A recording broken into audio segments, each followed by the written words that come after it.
With the Western release of the Dark Souls design works, and since Fatih Vidya alluded to it in his Dark Souls retrospective video, it's suddenly become trendy to refer to Miyazaki's video game design philosophy of dignity, especially in regards to the sequel, a project he didn't work on.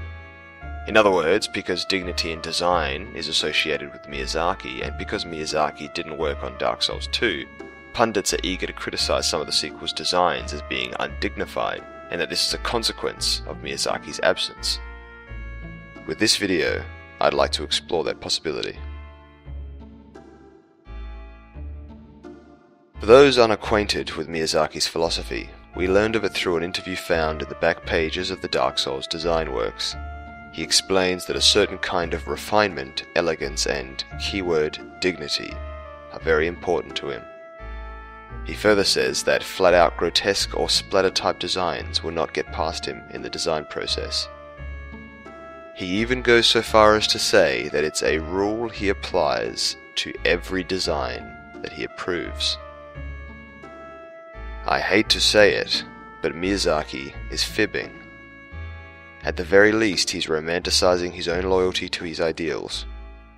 There are certain enemies in Demon Souls and Dark Souls that don't appear dignified at all. In the interests of concision, I'll stick to using bosses as examples, though the same logic can be applied to many regular enemy types as well. In Demon Souls, there are at least two bosses that border on the grotesque. There is the Leechmonger, which is a coalition of grime, gunk, and wriggly things. And then there's the Dirty Colossus, a great hulking mass of hardened filth that spews forth hordes of buzzing flies that play a character. It is a stretch to consider either of these monsters as being particularly dignified. In Dark Souls, we need only go so far as the very first boss to find a fitting example of an undignified creature. To illustrate what I mean, I'll show you what happened when I went digging for dignity.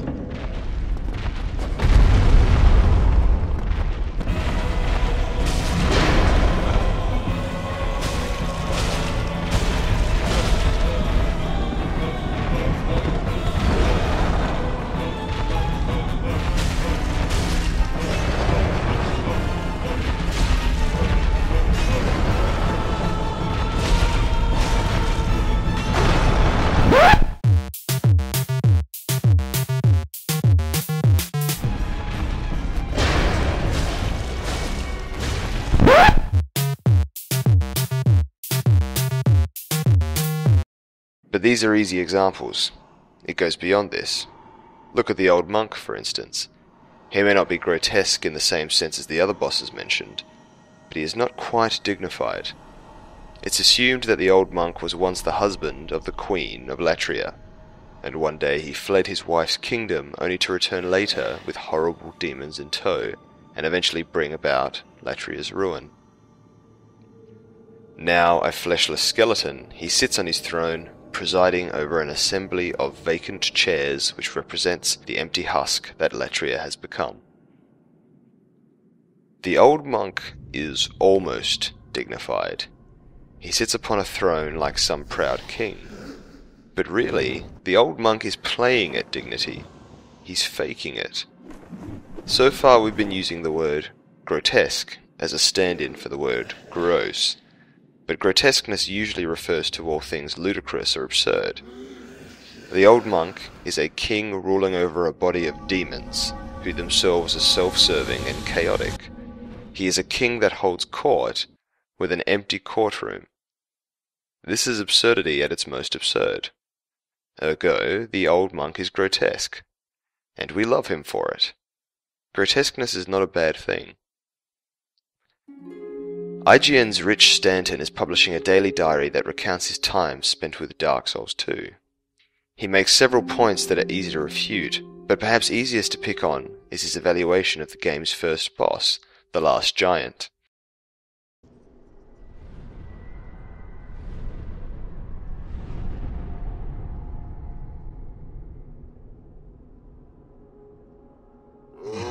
Stanton of course references Miyazaki's comments from the Designworks interview, and argues that because the giant has axes and swords stuck in his back, and a wooden pole through his stomach, and because halfway through the fight he tears off an arm with which to swing at the player character, that the giant does not comply with Miyazaki's principles of elegant and refined design.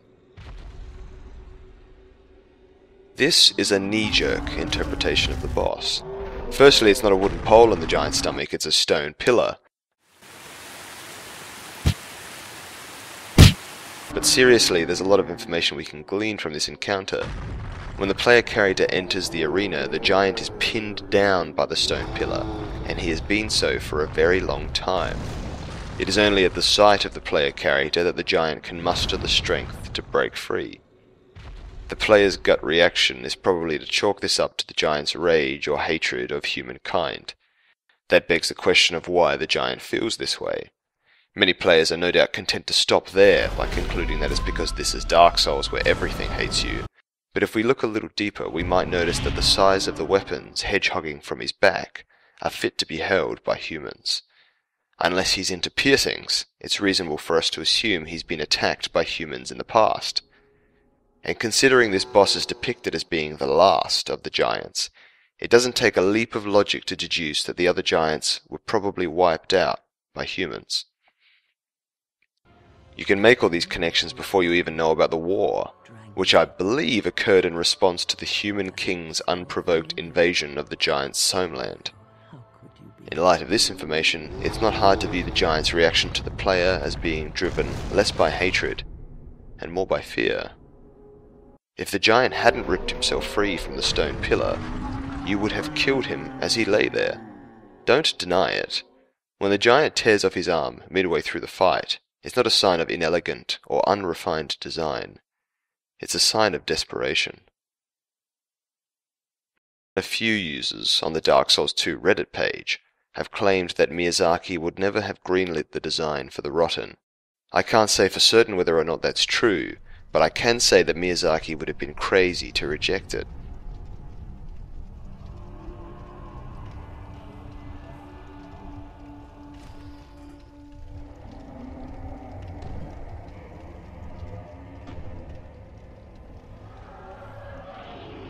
The soul of the Rotten describes the boss as being something that embraces all in the sanctuary for all things unwanted or tossed away.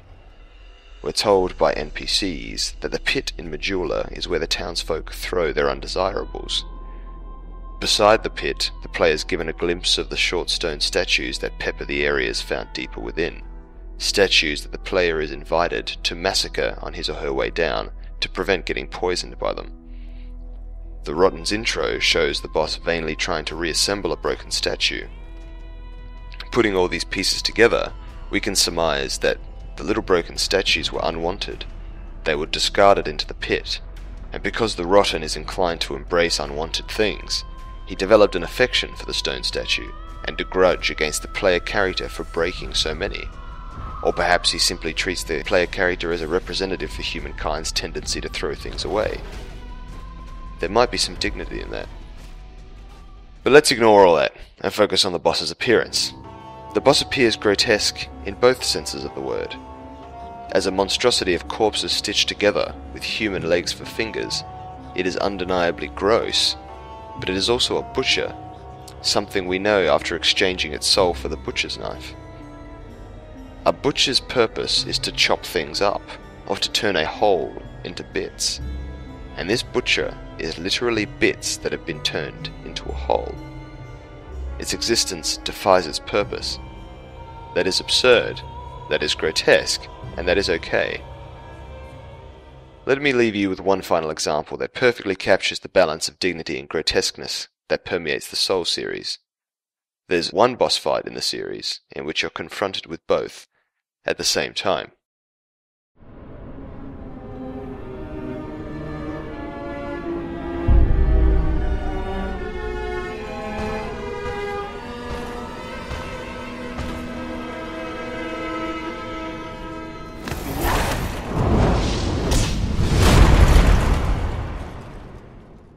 Ornstein is the Dragon Slayer, one of Gwyn's 4 knights, protector of Princess Guinevere whether he knows she's an illusion or not.